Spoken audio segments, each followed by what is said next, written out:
Hello दोस्तों, मैं हूं नीरज और आप देख रहे हैं स्टडी कॉमर्स। और आज हम इस वीडियो में स्पैन ऑफ कंट्रोल के बारे में पढ़ने वाले हैं। इससे पहले अगर आप डेली मॉक टेस्ट देना चाहते हैं तो विजिट आवर वेबसाइट studycommerce.net। यहाँ पे क्विजेज वाले सेक्शन में चले जाना। जिस एग्ज़ाम के लिए मॉक टेस्ट देना है उसको सेलेक्ट कर लेना। For example UGC net commerce. जैसे ही आप इस पर क्लिक करेंगे आपके सामने ढेर सारे सेट्स आ जाएंगे और आप किसी भी सेट पर क्लिक करके फ्री मॉक टेस्ट दे सकते हैं। तो अगर आप फ्री मॉक टेस्ट देना चाहते हैं तो विजिट आवर वेबसाइट studycommerce.net।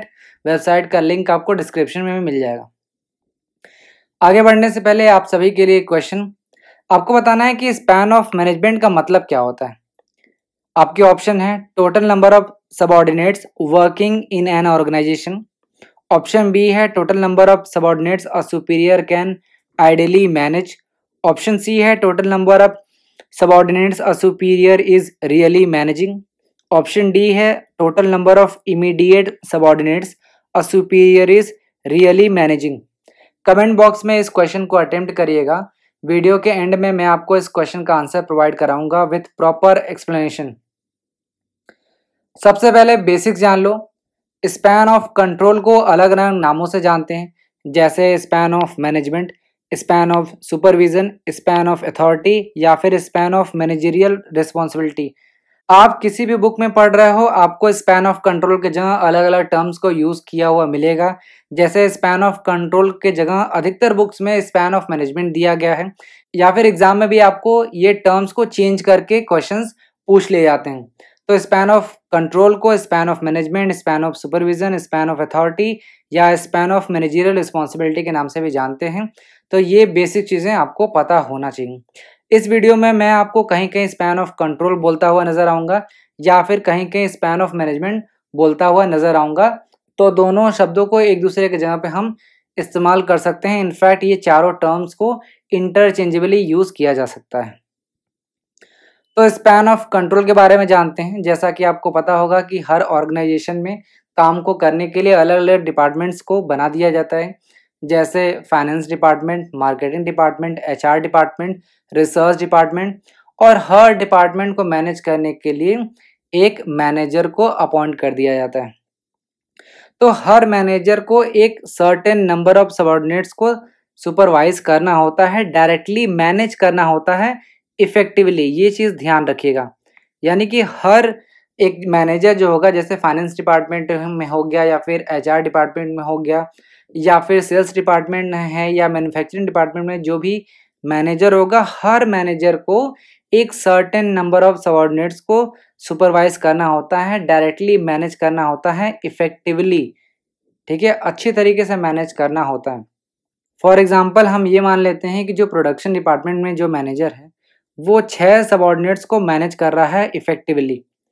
तो यहाँ पे ये बताया गया है कि सर्टेन नंबर ऑफ सबऑर्डिनेट्स हैं, अगर इनकी संख्या अगर हम एक सर्टेन लिमिट से बढ़ा दें, फॉर एग्जांपल 6 से अगर हम 10 कर दें, अगर हम बढ़ा दें, तो ये जो मैनेजर है वो इन सबऑर्डिनेट्स को इफेक्टिवली मैनेज नहीं कर सकता है। यानी वो फेल हो जाएगा, वो मैक्सिमाइज नहीं कर पाएगा उनकी एफिशिएंसी को अच्छे तरीके से, वो उन सबऑर्डिनेट्स को मैनेज नहीं कर पाएगा। इसी तरीके से अगर ये जो सर्टेन नंबर है इसको अगर हम कम कर दें, फॉर एग्जांपल अगर हम इसको 2 कर दें, यानी एक मैनेजर को 2 लोगों को मैनेज करना है, तो यहाँ पे भी जो मैनेजर की जो मैनेजरियल एबिलिटीज़ हैं उनको भी हम यूज़ नहीं कर पाएंगे, यानी ये अंडर यूटिलाइज्ड रह जाएंगी। तो इसी प्रॉब्लम को सॉल्व करने के लिए एक कंसेप्ट दिया गया जिसको हम स्पैन ऑफ मैनेजमेंट के नाम से जानते हैं। यानी कि एक मैनेजर के अंदर कितने आइडियल नंबर ऑफ सबऑर्डिनेट्स होंगे जिनको वो इफेक्टिवली मैनेज कर सके, इसे ही हम स्पैन ऑफ मैनेजमेंट कहते हैं। तो स्पैन ऑफ मैनेजमेंट का मतलब क्या है? Number of immediate subordinates under a superior. यानी कि एक सुपीरियर के अंदर इमीडिएट जो सबऑर्डिनेट्स हैं उसके अंदर जो एम्प्लॉयज काम कर रहे होंगे उन्हें हम इमीडिएट सबऑर्डिनेट्स कहेंगे। तो number of immediate subordinates under a superior, इसे हम स्पैन ऑफ कंट्रोल या स्पैन ऑफ मैनेजमेंट कहते हैं। यहाँ पे 2 इम्पॉर्टेंट डेफिनेशन दिया गया है, आप डेफिनेशन को ज़रूर पढ़िएगा। जैसे डाल्टन ई मैकफरलैंड का दिया गया है, a span of control is the number of subordinates that an executive supervises. यानी एक जो एग्जीक्यूटिव होता है, जो मैनेजर होता है, वो सुपरवाइज करता है। तो ये जो नंबर ऑफ सबऑर्डिनेट्स होंगे इन्हें ही हम स्पैन ऑफ कंट्रोल कहते हैं। आगे बढ़ने से पहले बेसिक्स जान लो।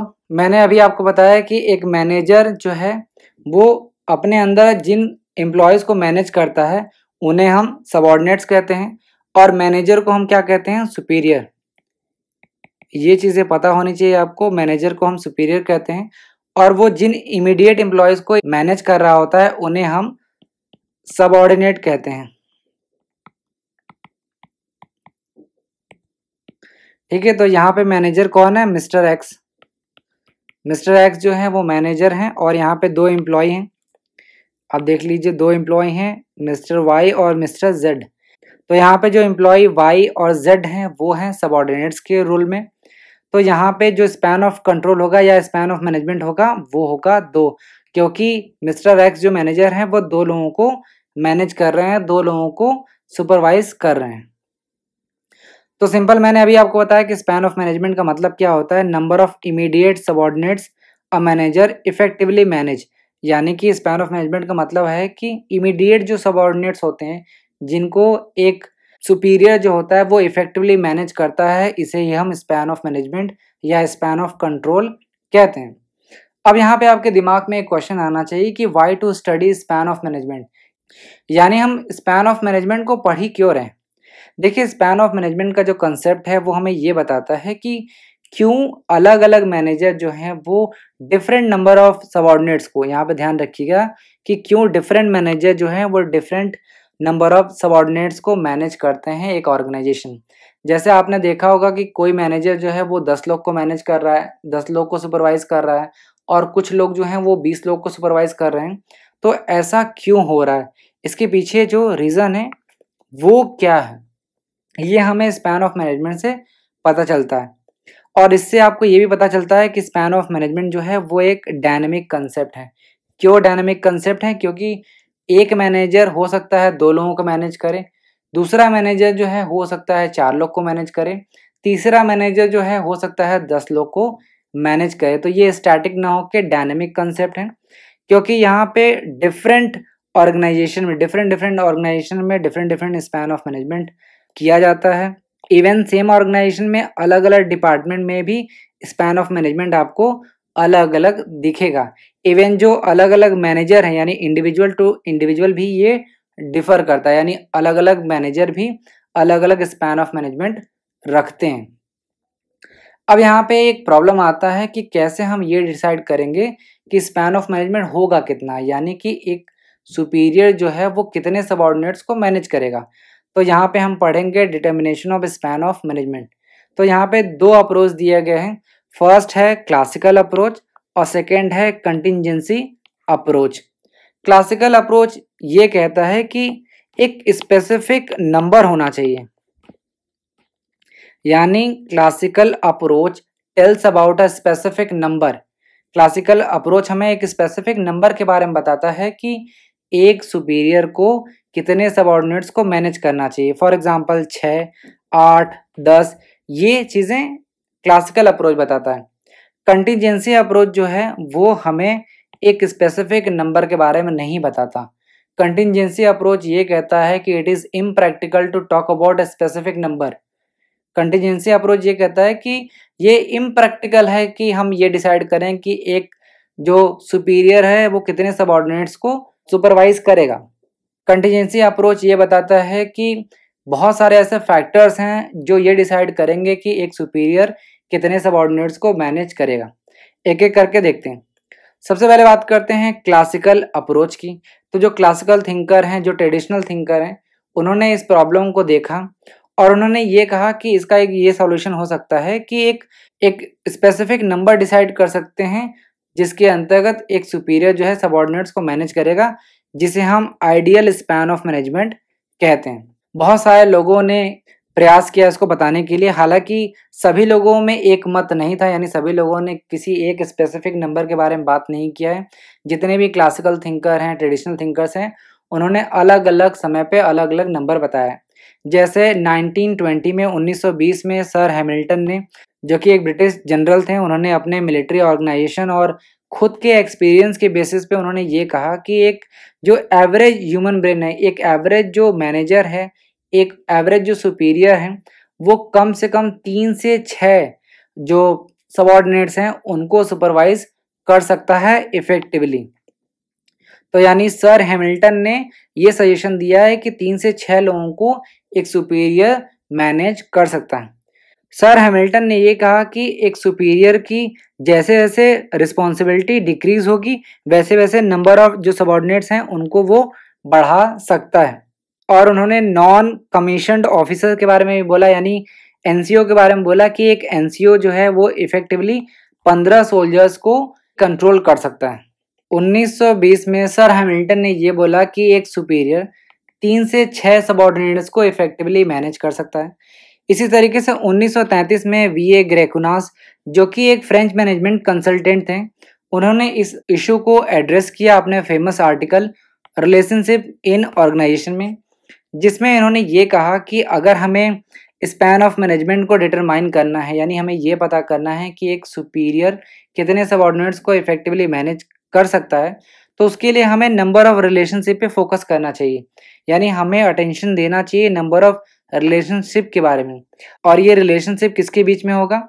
ये रिलेशनशिप होगा मैनेजर और सबऑर्डिनेट्स के बीच में, यानी एक मैनेजर और उसके सबऑर्डिनेट्स के बीच में नंबर ऑफ रिलेशनशिप से हम स्पैन ऑफ मैनेजमेंट को कैलकुलेट कर सकते हैं, यानी एक सुपीरियर कितने सबऑर्डिनेट्स को इफेक्टिवली मैनेज करेगा ये हम नंबर ऑफ रिलेशनशिप से फाइंड कर सकते हैं।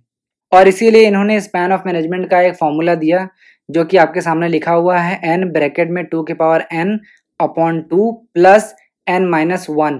ये फॉर्मूला बहुत ही ज़्यादा इंपॉर्टेंट है, ये मोस्ट इम्पॉर्टेंट है, आप लिख लीजिए कहीं पे भी। कभी कभी आपसे डायरेक्ट फॉर्मूला भी पूछ देता है। और यहाँ पे n का मतलब है नंबर ऑफ सबऑर्डिनेट्स, यहाँ पे n का मतलब है नंबर ऑफ सबऑर्डिनेट्स। यहाँ पे ये जो फॉर्मूला दिया गया है ये बहुत ही ज़्यादा इंपॉर्टेंट है, ये फॉर्मूला आपको हमेशा याद होना चाहिए एग्जाम में। तो मैंने आपको अभी बताया कि ग्रेकुनास ने ये कहा कि स्पैन ऑफ मैनेजमेंट को निकालने के लिए हमें नंबर ऑफ रिलेशनशिप पे फोकस करना चाहिए, यानी कि एक मैनेजर और उसके सबऑर्डिनेट्स के बीच में नंबर ऑफ रिलेशनशिप फाइंड करके हम स्पैन ऑफ मैनेजमेंट को निकाल सकते हैं। तो यहाँ पे 3 तरीके के रिलेशनशिप के बारे में ग्रेकुनास ने बताया है। फर्स्ट है डायरेक्ट सिंगल रिलेशनशिप, सेकंड है डायरेक्ट ग्रुप रिलेशनशिप और थर्ड है क्रॉस रिलेशनशिप। तीनों के बारे में मैं आपको अभी बताऊंगा। अभी आपको सिर्फ ये पता होना चाहिए कि ग्रेकुनास ने 3 टाइप के रिलेशनशिप के बारे में बात किया है। फर्स्ट है डायरेक्ट सिंगल रिलेशनशिप, जिसको हम स्मॉल n से डिनोट करते हैं। दूसरा है डायरेक्ट ग्रुप रिलेशनशिप, जिसको हम n ब्रैकेट में 2 के पावर n-1 से डिनोट करते हैं। तीसरा है क्रॉस रिलेशनशिप, जिसको हम n ब्रैकेट में n-1 से डिनोट करते हैं। देखिए मैं आपको ये बहुत डिटेल में बता रहा हूँ, ये आपको ज़रूरत नहीं है, लेकिन अगर आपको ये चीज़ें याद रह जाती हैं तो बहुत ही इंपॉर्टेंट है, लेकिन आपको फॉर्मूला वो वाला तो याद होना ही चाहिए। अब बात करते हैं तीनों रिलेशनशिप की। फर्स्ट है direct single relationship. Single relationship का क्या मतलब है कि एक मैनेजर जो है वो अपने सबऑर्डिनेट्स के साथ इंडिविजुअली रिलेशनशिप जो बनाता है, जो डायरेक्ट रिलेशनशिप बनाता है, उसे हम डायरेक्ट सिंगल रिलेशनशिप कहते हैं। फॉर एग्जांपल मिस्टर एक्स जो है वो मैनेजर हैं, मिस्टर वाई जो है और जेड जो है वो एम्प्लॉय हैं। तो मिस्टर एक्स जो मैनेजर है उनका वाई के साथ जो रिलेशनशिप होगा, यानी इंडिविजुअली डायरेक्ट जो वाई के साथ जो रिलेशनशिप होगा उसे हम 1 रिलेशनशिप काउंट करेंगे। इसी तरीके से एक्स मैनेजर जो है उनका जेड के साथ जो इंडिविजुअल रिलेशनशिप होगा उसे हम 1 रिलेशनशिप काउंट करेंगे। यहाँ पे एक चीज़ इंपॉर्टेंट है जो आपको पता होना चाहिए। यहाँ पे इम्पॉर्टेंट चीज़ ये है कि जब ये रिलेशनशिप क्रिएट हो रहा होगा तो जो दूसरा इमीडिएट सबऑर्डिनेट्स है वो प्रेजेंट नहीं होगा। फॉर एग्जांपल एक्स जब वाई के साथ रिलेशनशिप क्रिएट करेंगे तो जेड जो है वो प्रेजेंट नहीं होगा, और जब जेड के साथ रिलेशनशिप क्रिएट करेंगे तो वाई प्रेजेंट नहीं होगा। तो अगर मिस्टर एक्स जो है वाई और जेड के साथ इंडिविजुअली सिंगल रिलेशनशिप क्रिएट करते हैं तो दोनों एक एक रिलेशनशिप माना जाएगा और टोटल जो रिलेशनशिप होगा वो होगा 2। अब बात करते हैं डायरेक्ट ग्रुप रिलेशनशिप की। जब एक मैनेजर दूसरे सबऑर्डिनेट्स के साथ डायरेक्टली रिलेशनशिप क्रिएट करता है। और यहाँ पे एक चीज ध्यान रखिए कि यहाँ पे जो दूसरे सबऑर्डिनेट्स हैं वो प्रेजेंट होंगे, यानी जो मिस्टर एक्स हैं ये मैनेजर हैं, वाई और जेड जो है वो एम्प्लॉय हैं। तो मिस्टर एक्स क्या होंगे, सुपीरियर होंगे, और जो वाई और जेड हैं वो सबऑर्डिनेट्स होंगे। तो मिस्टर एक्स वाई के साथ जब रिलेशनशिप क्रिएट करेंगे या फिर जेड के साथ रिलेशनशिप क्रिएट करेंगे तो जो दूसरे सबऑर्डिनेट्स हैं वो प्रेजेंट होंगे। जैसे जब एक्स वाई के साथ रिलेशनशिप क्रिएट करेंगे तो जेड प्रेजेंट होंगे, और जब जेड के साथ रिलेशनशिप क्रिएट करेंगे तो वाई भी प्रेजेंट होंगे। तो इसे हम डायरेक्ट ग्रुप रिलेशनशिप कहते हैं। यहाँ पे देखिए एक्स वाई के साथ जब रिलेशनशिप क्रिएट कर रहे हैं तो उसे एक सिंगल रिलेशनशिप माना जा रहा है। इसी तरीके से मिस्टर एक्स जो जेड के साथ रिलेशनशिप क्रिएट कर रहे हैं उसे भी एक सिंगल रिलेशनशिप काउंट किया जा रहा है। इस तरीके से टोटल नंबर ऑफ रिलेशनशिप कितना हो जाएगा, 2। यहाँ पे ध्यान रखिएगा कि चाहे डायरेक्ट सिंगल रिलेशनशिप हो चाहे डायरेक्ट ग्रुप रिलेशनशिप हो, दोनों में मैनेजर और सबऑर्डिनेट्स के बीच में रिलेशन होगा। यहाँ पे ध्यान रखिएगा। अब बात करते हैं क्रॉस रिलेशनशिप की। तो क्रॉस रिलेशनशिप में दोनों सबऑर्डिनेट्स के बीच में जो रिलेशनशिप होगा उसे हम क्रॉस रिलेशनशिप कहेंगे। फॉर एग्जांपल y का z के साथ रिलेशनशिप और z का y के साथ जो रिलेशनशिप होगा इसे हम क्रॉस रिलेशनशिप कहेंगे। अब देखिए y का z के साथ जो रिलेशनशिप होगा उसे हम 1 काउंट करेंगे, और z का y के साथ जो होगा इसे भी हम 1 काउंट करेंगे। यानी यहाँ पर टोटल नंबर ऑफ रिलेशनशिप कितना क्रिएट हो रहा है, 2। ध्यान रखिएगा कि सिंगल या ग्रुप रिलेशनशिप में क्या होता है, मैनेजर और सबऑर्डिनेट्स के बीच में रिलेशनशिप होता है। क्रॉस ही एक ऐसा है जहां पे सबऑर्डिनेट्स और सबऑर्डिनेट्स के बीच में रिलेशनशिप क्रिएट होता है। तो अभी मैंने आपको बताया कि ग्रेकुनास ने 3 तरीके के रिलेशनशिप के बारे में बताया, और इन रिलेशनशिप से हम स्पैन ऑफ मैनेजमेंट को कैलकुलेट कर सकते हैं। जिसमें मैंने आपको बताया कि 3 तरीके के रिलेशनशिप हैं। पहला है डायरेक्ट सिंगल रिलेशनशिप जिसको एन से डिनोट करते हैं। दूसरा है direct group relationship, N bracket में 2 के पावर n माइनस 1 से डिनोट करते हैं। और तीसरा है क्रॉस रिलेशनशिप जिसको हम n ब्रैकेट में n माइनस 1 से डिनोट करते हैं। और उसके बाद ग्रेकुनास ने ये बताया कि जब total number of relationship find करना होगा तो हम इस फॉर्मूला का इस्तेमाल करेंगे जो कि है n ब्रैकेट में 2 के power n upon 2 plus n minus 1। इस फॉर्मूला का इस्तेमाल हम करेंगे। आगे ग्रेकुनास ने ये कहा कि नंबर ऑफ सबऑर्डिनेट जो हैं वो अर्थमेटिकल प्रोग्रेशन से बढ़ते हैं, यानी कि 1 2 3 4 5 6 7 8 इसी तरीके से बढ़ते रहेंगे। और उन्होंने कहा कि जो टोटल नंबर ऑफ रिलेशनशिप है वो ज्योमेट्रिकल प्रोग्रेशन से बढ़ते हैं, यानी कि 1 2 4 8 16 32 64 इस तरीके से बढ़ते रहेंगे। तो number of subordinates arithmetical increase करते हैं और टोटल नंबर ऑफ रिलेशनशिप जो है वो ज्योमेट्रिकल इंक्रीज करता है। जैसे आपने माल्थस का जनसंख्या सिद्धांत पढ़ा होगा, माल्थुसियन पॉपुलेशन थ्योरी पढ़ा होगा, उसमें आपने पढ़ा होगा कि जो फूड ग्रेन है, जो खाद्यान्न है, वो अर्थमेटिकल प्रोग्रेशन से बढ़ रहा है, यानी 1 2 3 4 5 6 ऐसे बढ़ता रहेगा। और जो पॉपुलेशन है वो ज्योमेट्रिकल प्रोग्रेशन से बढ़ता है, यानी 1 2 4 8 16 32 64 इस तरीके से बढ़ता रहता है। उसी तरीके से यहाँ पे भी बात की जा रही है कि टोटल नंबर ऑफ सबऑर्डिनेट्स जो हैं वो अर्थमेटिकल इंक्रीज करते हैं, और जो टोटल नंबर ऑफ रिलेशनशिप है वो ज्योमेट्रिकल इंक्रीज करता है। और ग्रेकुनास ने ये कहा कि हायर लेवल मैनेजमेंट में सुपीरियर है वो 6 सबऑर्डिनेट्स को इफेक्टिवली मैनेज कर सकता है, जो कि नंबर ऑफ रिलेशनशिप है 222। तो अभी आपने क्लासिकल अप्रोच देखा, अब बात करते हैं द कंटीजेंसी अप्रोच के बारे में। तो मॉडर्न मैनेजमेंट गुरुज जो है उन्होंने क्लासिकल व्यू को बिल्कुल एक्सेप्ट नहीं किया। उनका ये कहना था कि आज के टाइम पे हमें कंटीजेंसी अप्रोच को अपनाना चाहिए for determining ideal span of management, यानी कि एक आइडियल स्पैन ऑफ मैनेजमेंट क्या होगा ये डिसाइड करने के लिए हमें कंटीजेंसी अप्रोच को अपनाना चाहिए।